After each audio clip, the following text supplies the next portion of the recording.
We continue in Isaiah this morning. We are in chapter 51. If you want to find that there in your Bibles, down around verse 17. We left off here last week in our discussion and our summary. You remember last week that there was a section just before this where God said to himself, "Wake up, wake up." And we discussed the idea that this wasn't trying to in any way intimate that God had been asleep or that he had been gone away somewhere. We likened it to Elijah's encounter with the prophets of Baal on top of Mount Carmel, where they were going to call down fire from heaven and consume the offering that had been placed on the altar. And nothing happened. They called and they cut themselves and they danced and they howled and screamed and nothing happened. And Elijah taunted them a little bit with, well, maybe he's on a vacation. Maybe he's asleep. Maybe you need to shout louder. Not in any way intimating that, but this is God speaking, we said, and we think to himself, now's the time to act. You've allowed all this to happen. Your plan is moving forward. And in your plan, this is the time for you to do something and to get busy on Israel's behalf. And so we talked about that last week, which leads us into this section, which says, wake up, O Jerusalem. And I don't think this is the same as the previous wake up, where God wasn't asleep, God wasn't not paying attention. He's saying to Jerusalem, you need to wake up. You need to engage. You need to be involved in this. You have drunk the cup of the Lord's fury. You have drunk the cup of terror, tipping out its last drops. Not one of your children is left alive to take your hand and guide you. These two calamities have fallen on you, desolation and destruction, famine and war. And who is left to sympathize with you? Who is left to comfort you? For your children have fainted and lie in the street, helpless as antelopes caught in the net, and the Lord has poured out his fury. God has rebuked them. And again, just to kind of remind us of the stage that's been set here for us, we're talking about the coming Babylonian captivity. We're talking about the punishment that Israel is going to receive for all of their evil and their idolatry and all the things that they've done wrong. But Isaiah is prophesying that 200 years at least before any of that takes place. But you notice the wording here and the tense of that. It's not future tense. It's not this is going to happen, but you have drunk. This is past tense. And so God is talking to them as though this was all over. And again, we mentioned his plan and what that plan was. In God's mind, it's a done deal. For Israel, they're still in the midst of it. But they need to be thinking like God in that it is a done deal. You have drunk the cup of the Lord's fury. You've drunk the cup of terror. You've tipped out its last drops. The dregs at the bottom of the teacup or the dregs at the bottom of the cup. You drank all of that. And so then he goes on. We'll talk about the rest of that in a minute. But that's the end. And then when we get to the next section, he's going to again talk about the future that's going to be a better future, a hopeful future, a settled future. And so here's God laying out his plan as though it's already happened, because in essence, in God's mind it has, because it's going to turn out exactly like God intended for it to turn out. And he's wanting them to know that this is not some ambiguous thing, some ambiguity that he's trying to work on right now. It's set, it's done. Even though it hasn't happened for you, it's coming. And he points out their situation, their sad condition, as the heading there suggests. The children are gone. You've had desolation, destruction, famine, war. Who's left to sympathize with you? Who's left to comfort you? Your children lie helpless in the street like antelopes caught in a net. And the Lord has poured out his fury. God has rebuked them. And so, who is left is the question he asks. And what's implied in that question? Who's left? What's the answer for that? Only God. Only God is left. All the things that you relied upon, all the things you put your trust in, all the things you hoped in, all of that's gone. But I'm still here. And again, remember, they've just read or had it read to them from Isaiah. Okay, God, it's time to act. And so this is keeping on with what he's trying to say. But now listen to this, you afflicted ones who sit in a drunken stupor, though you did not drink wine. This is what the sovereign Lord your God and defender says. I have taken the terrible cup from your hands. You will drink no more of my fury. Instead, I will hand that cup to your tormentors, those who said, we will trample you into dust and walk on your back. Last paragraph, you drank the final dregs, and God said, it's over. I'm going to take that cup from you, and you're not going to drink it again. No more will you drink of my fury. I will hand that cup instead to those people who troubled you, the people who oppressed you, the people who, again, right there, the people who trampled you into dust and walked on your backs. That's what's going to happen. It's going to be a good thing. It's going to be a real thing for you. And I am the one that's doing this. And again, I don't know if it's intended to be a subtle dig or if it's meant to be a slap in the face for them. But the implication there is, I've done all of this because, as we talked about a week or two ago, you haven't been doing what you're supposed to be doing. And the end result of that is what you're experiencing now. However, you've not been alone through that. I haven't forgotten you in all of that. I haven't given up on you all of that. This is part of my plan to get you back, and to get you back to that place where you want to be and where you want to enjoy that. And we can't help, and we keep harping on this because I think it's a very valid point, and one we need to remember, that this is a mirror image, if you will, an earthly image of what awaits us as Christians in the future. All the things we suffer, all the things we live through in this life, as again Jesus said, in this world you will have tribulation. But Jesus goes on to say, I've overcome the world. And so whatever you're experiencing here, whatever trouble you're having here, there is an end to that coming, where God will, in essence, take that cup of suffering from us after it's been drunk, and He's going to provide us with something better and something that's good. And for all the suffering and all the causes of that suffering, again, those who trampled you into dust and walked on your backs, they're going to get that cup of torment. And so it's a picture that spans not just the next 200 years for Israel, but it's a picture that spans the next scope of human existence until the Lord comes again. And that picture is relevant in all of those things. And so we have to keep in mind that whatever I'm going through now, however difficult it is, however much struggle it is, there's going to come a day when that cup's going to be finished, and God's going to take it from me and said, that's it. That's enough. And everything from that point will be all right. And the struggle that I think Israel is having now, and the struggle that we're having now is, how do I get through it till you take that cup back? And we all struggle with that. Israel will struggle with that during the 70 years of their Babylonian captivity.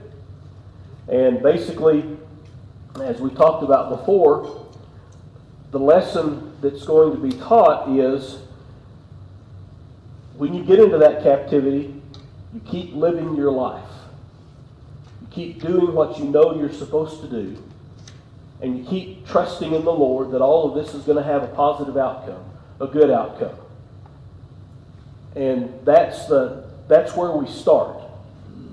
Unfortunately, Kevin wants to start where? I'm going to fix it myself.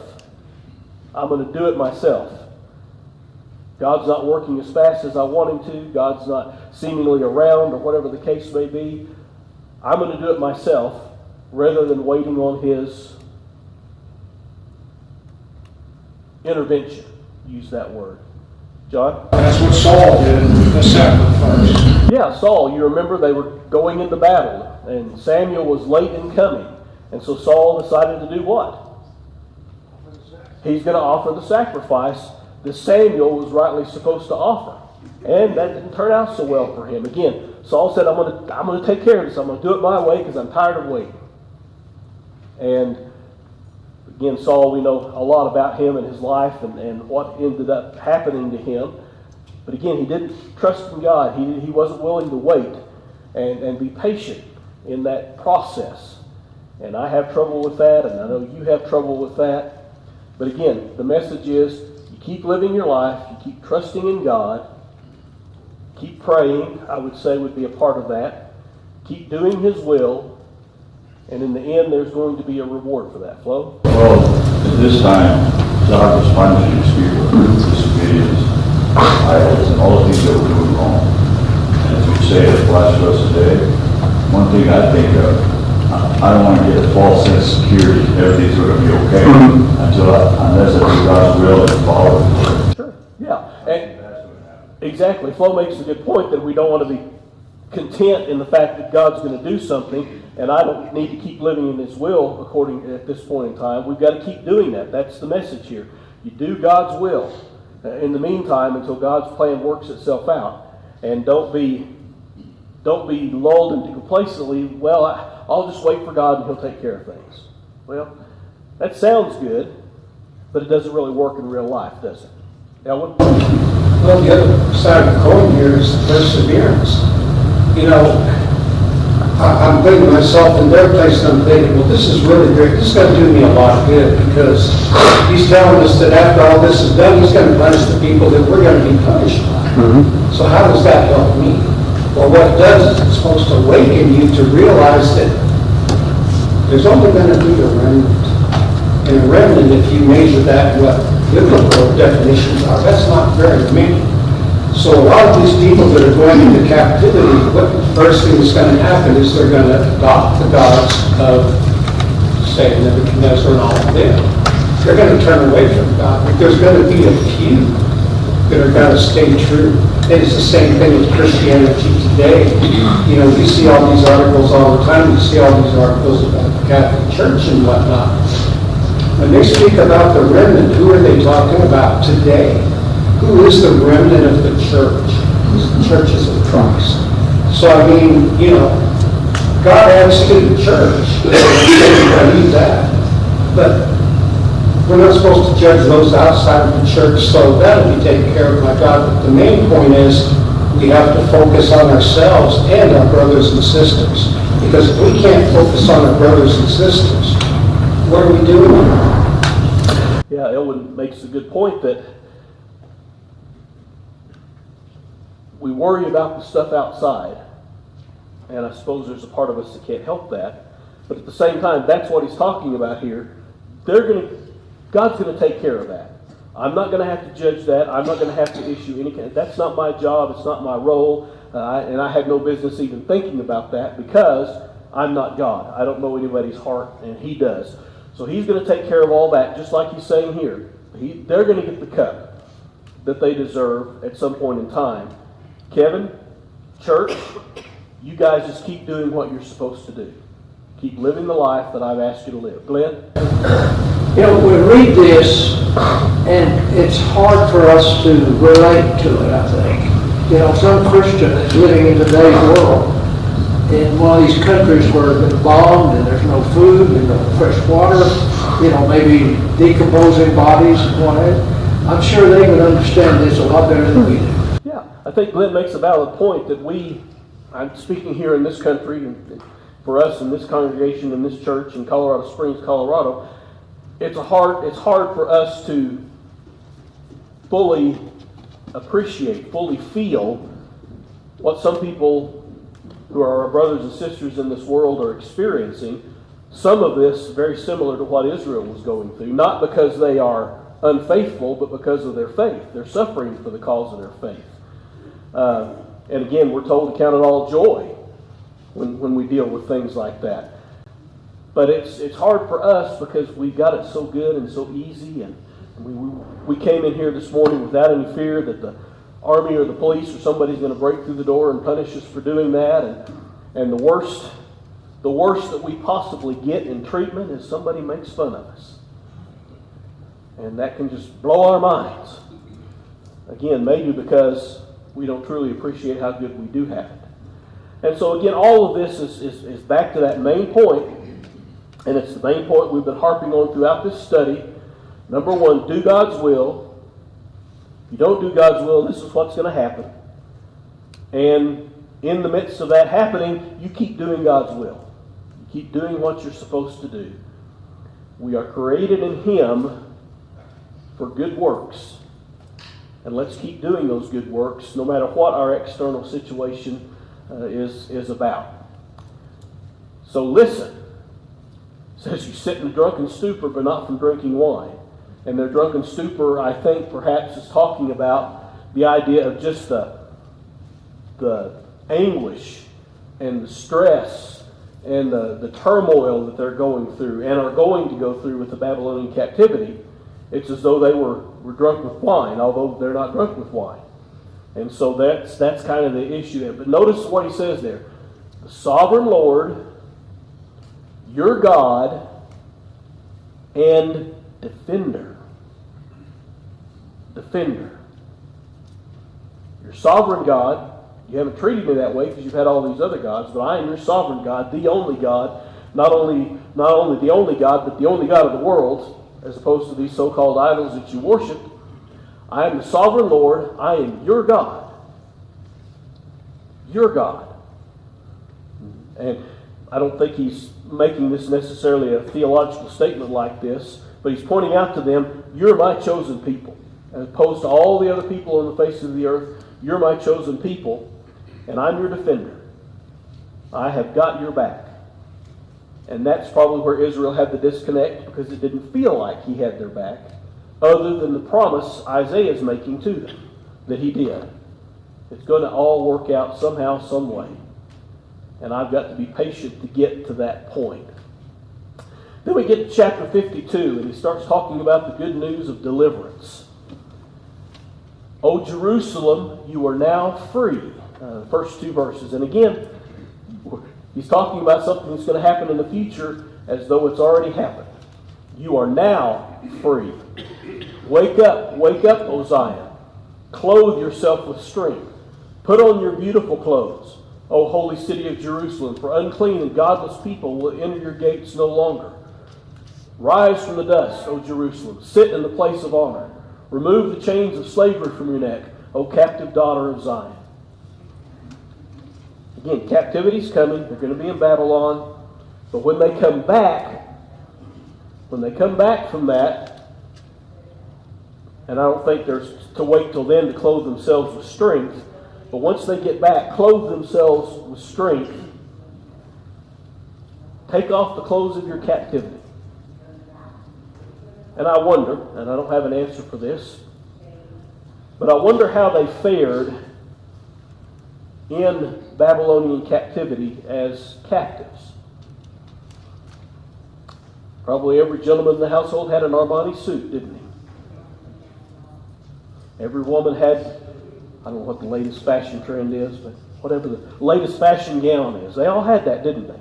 Well, no, we know that. That's a silly thing to say. They were in captivity. They were servants. They were slaves for all intents and purposes there. And so when you get back, throw off all of the accoutrements of that. Put on your beautiful clothes. And could this have a spiritual meaning? Well, maybe so. Maybe it's clothing ourselves with something, not just my shirt that I'm wearing, but clothe yourself with the righteousness and the goodness and the strength. And again, clothe yourselves with strength. Put on those things that are important. Not so much the physical garments, although that's probably implied to a certain extent. Let's celebrate and put on our best for the Lord at that point in time. And, did you have a comment, Ellen? Okay. I was just thinking about this. We think about, committing sin. And then the process is we ask for forgiveness. And we're sorry that we did it. But godly sorrow here is really shown to be the main situation here. When these people sin. So what do they have to do in order to come back to the Lord? Number one, they've got to recognize that they sinned. And now that they're put through all this torment and everything, they're saying, if I had only done this, this wouldn't have happened. So they are experiencing true godly sorrow. this is what God has done to me. Saying, look, you sin. You may not be admitting it right now, but you soon will be, because you're going to be in a situation where you're going to experience godly sorrow. So therefore, let's say the remnant, for example, these Israelites here that are going through this are going to be teaching their children the correct ways about worshiping God, so they don't end up in the same place, because that's what we do with our children. Elwin points out that the idea of them coming back and clothing themselves, it's going to be incumbent upon them to do His will, teach that to their children so this cycle doesn't repeat itself. And yet, does this cycle repeat itself for Israel? Well, not the same way, obviously, not another captivity thing. But by the time Jesus comes, what is the situation of spiritual Israel? Well, they're living more by the interpretation of the interpretation of the interpretation of the interpretation of a rabbi that explained how they ought to live, and they had a whole bunch of rules and regulations that God had never given, and expectations on the people that, again, Jesus said of the Pharisees, you won't even lift your pinky to do those things, and yet you bind it on everybody else. And so they're set up here for complete success, and yet, being humans, they tended to go downhill after that. And you notice it says there, the unclean and godless people will enter your gates no longer. The enemy will not come back. Your oppressors will not come back. And I put the reference in there, Revelation 21 and verse 8, where it says, and I'm paraphrasing big time, inside heaven are going to be my faithful people, the people I have saved, the people who will spend eternity with me. Outside will be what? The dogs and the sorcerers and all those awful terms that he uses to describe those people there. So again, here's a foreshadowing not only of what's going to happen with Israel, but foreshadowing of what awaits us. Again, and the same message is, we've got to clothe ourselves with strength. We've got to put on our beautiful clothes. That is, put on, well, in the case, the New Testament, doesn't it say we're supposed to clothe ourselves with Jesus? Clothe ourselves with Christ? And clothe ourselves with that good stuff rather than the things that the world would have us to do. You sit in a place of honor, take the chains of slavery from your neck.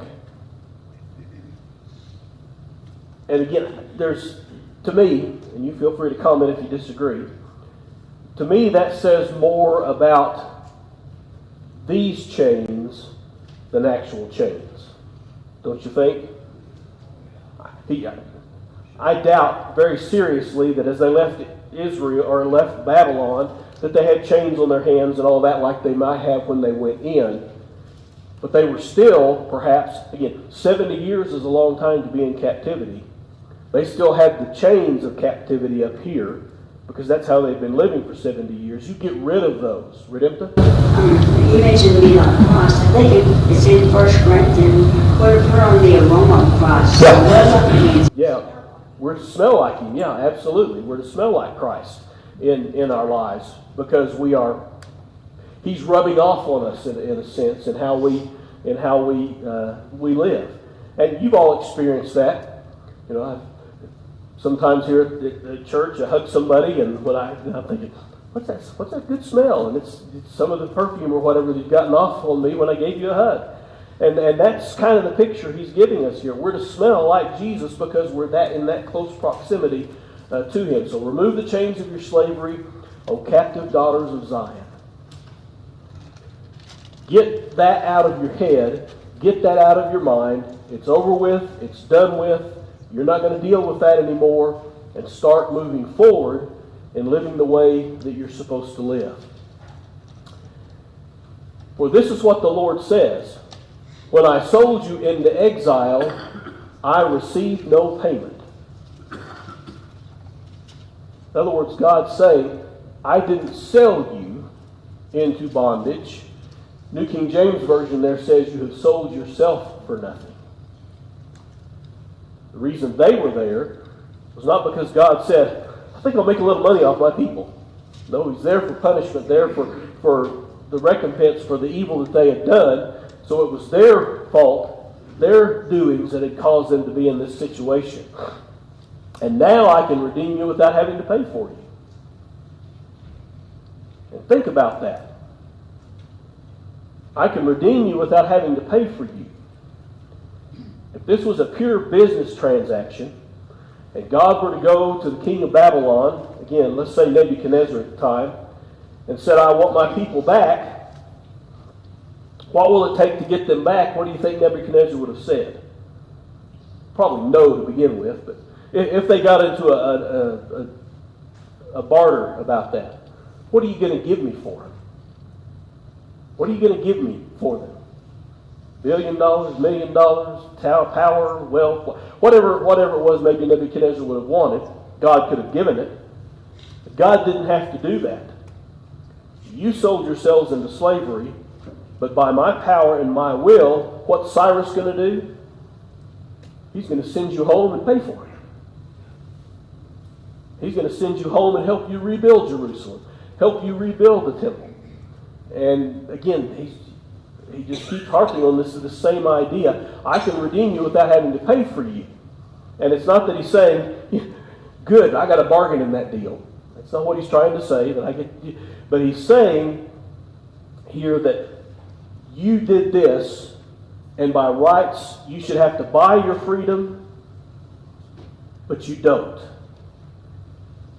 Again, doesn't that sound like something in the New Testament?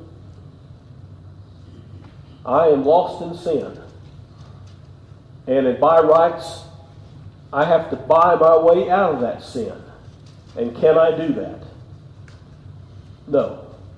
Not enough money in the world. There's not enough good deeds in the world. There's not enough kind thoughts in the world for me to buy my way out of sin.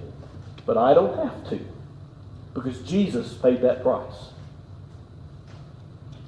And I can, like these people, go home with the blessings of He who paid the price for me. Verse 4, this is what the sovereign Lord says. Long ago my people chose to live in Egypt. Now they are oppressed by Assyria. What is this, asked the Lord? Why are my people enslaved again? Those who rule them shout in exultation. My name is blasphemed all day long. But I will reveal my name to my people, and they will come to know its power. Then at last they will recognize that I am the one who speaks to them. There was the Egyptian captivity. What happened there? God took them out. The Assyrians came along, and they were being oppressed by the Assyrians. And now he's talking again, Babylonian captivity, and I think in mind. My people are enslaved again, and they are shouting with exultation who put you into slavery. And they blaspheme my name. They blaspheme my name, but I will reveal my name to my people, and they will come to know its power. Again, I think there's somewhat of a wordplay going on here. Did Israel know God's name? Well, yes, they knew Yahweh, Jehovah, Adonai, Elohim, all of those names of God. They knew those names. So it wasn't a fact that they were building an altar like in Acts chapter 17 in Athens to the unknown God. They knew who He was. But I will reveal my name to my people that they will come to know its power. In other words, I will act in my name so that they can see the results of that and say, that is Jehovah. That is Yahweh. That is Adonai. That is Elohim. That is my God. And then they will recognize that I am the one who speaks to them. How will they recognize that? Well, He told them, Cyrus will send you home. I, your God, have said, Cyrus will send you home. And then as they're walking out of Babylon, Cyrus having sent them home, maybe that's when there was supposed to be the little light bulb go off the top of their head. That's the one who spoke to it. He told us about this all those years ago. And now it's happening just as He said. And in that recognition, perhaps that will spur them on to listen to him more and to follow him and to do his will. Because again, that's the reason they're in this bad spot in the first place, because they hadn't done his will.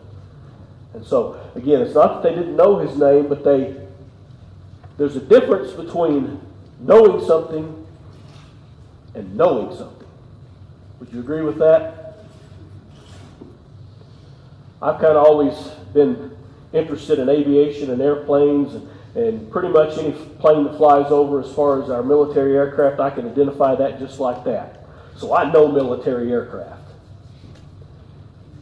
And yet I've got a guy over here who flew them and who knows military aircraft because he was actually a pilot of them, and some of you have more experience in that than I do. You know something versus know something. You know, having tidbits of facts and knowledge is one thing, but knowing something in and out in every detail is another. And I think that's what he's saying here. They'll finally recognize, they'll finally know God in ways they hadn't appreciated before. Not just, he's out there somewhere, but he's God. He is the defender. He is the sovereign one. John? This is the New Century Version. New Living Translation. Yeah. I like the way the New American Standard has verse 6. Therefore my people shall know my name. Therefore in that day I am the one who is speaking. And in quotes, here I am. Rather than the one who speaks to them, here I am. And the NIV says, yes, it is I. I think we can apply that to our lives as well. Sure. Yeah, he's the one speaking. And if God is speaking, what's our response? Listen. It's real simple, isn't it? Although Israel obviously didn't, when Isaiah is prophesying all of this, God's speaking to them, they didn't listen. And I can be just as guilty of that when I read through my New Testament and it tells me, present your body as a living sacrifice, holy and acceptable to God, which is your reasonable service. I can read that and then not do it. I can read that and think, okay. Maybe I'll do some service, but I'm not going to give myself as service to that. John? Here I am, take me, right? That's in Isaiah. Exactly. Isaiah started off with this. What was it, Isaiah 6, where he was called? God's asking the question, who will I send? I need to send somebody. Somebody needs to speak for me. And Isaiah responds, here am I, send me. And God did. Got exactly from Isaiah what he was hoping to get from Isaiah. Steve? Do you think that where it says my name is blasphemed all day long, that some of that is in reference to Israel because of what they're facing? Steve asked a good question. Do you think there where it talks about his name being blasphemed, that some of that statement is aimed at Israel?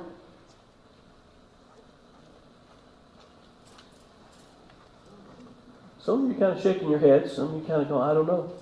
I think it is possible that is, my name is blasphemed all day long. Was God's name blasphemed before the captivity? Well, quite likely, if not by actual words, then by deeds. You bow down and worship Baal, what are you doing? Yeah, you're blaspheming God. You're saying that, God, you don't matter. I don't want anything to do with you. I'm going to worship the stick that I've carved. Oh, and by the way, I could use the other half of that stick to cook my dinner that night. We talked about that when we went through that section of Isaiah. And so the idea of blaspheming God's name, something we need to be careful of and not be guilty of doing ourselves. John? I think if the Lord watched American television, he'd feel blasphemy. Sure. Yeah. Do you think if you watched American television, would he feel blasphemed? Yeah. Yeah. Listen to everyday conversations. Blasphemed. Because of, again, you would never think of calling your dearest loved ones names or doing the complete opposite of what your dearest loved ones want you to do. And yet that's what Israel had done with God. And so whether they could understand that in a physical sense, they didn't obviously understand that in a spiritual sense. But again, he's saying, you're going to recognize that I'm the one who's speaking. And part of that is this prophecy I'm giving you through Isaiah 200 years before it's going to come to pass. And you remember that when you go back, you take off your chains of slavery, you remember that God said this, and this, and you have witnessed this, and this come about, just as God had said. Go ahead, Flo. God spoke to them all the time. They didn't listen. And you go back 2,000 years, when they crucified Jesus, they still weren't listening. They still weren't listening, yeah, and that's kind of been the issue with God's people all along, and it can be the issue with us today if we don't listen. And then the bearer of good news, beginning in verse 7, we won't get very far in this, but we'll go ahead and read through it and pick up here next week. How beautiful on the mountains are the feet of the messenger who brings good news, and good news of peace and salvation. And there's a New Testament passage, Romans chapter 10 and verse 15. How beautiful are the feet of those who preach the glad tidings of peace, the gospel. In Romans chapter 10 and verse 15. That same idea is mentioned in Nahum chapter 1 and verse 15, if you want to look that up later. How beautiful are the feet of the messengers who bring good news. And yet Isaiah would say, wait a minute. Nobody thought my feet were beautiful. Nobody listened to me. Nobody heeded the things that I had to say. But this is not coming from the people being preached to. This is coming from God. How beautiful are my people who preach the good news, who preach salvation, of the messengers who bring good news. The news that the God of Israel reigns. That's the good news. God is large. He is in charge. The watchmen shout and sing for joy. For before their very eyes they see the Lord returning to Jerusalem. Let the ruins of Jerusalem break into joyful song, for the Lord has comforted his people. He has redeemed Jerusalem, has demonstrated his holy power before the eyes of all the nations, and all the ends of the earth will see the victory of our God. So, beautiful message, the message that God reigns, and there's going to be joy when people realize that God reigns. And let's quit right there, and we'll pick up there and talk more into this next Sunday. Thank you.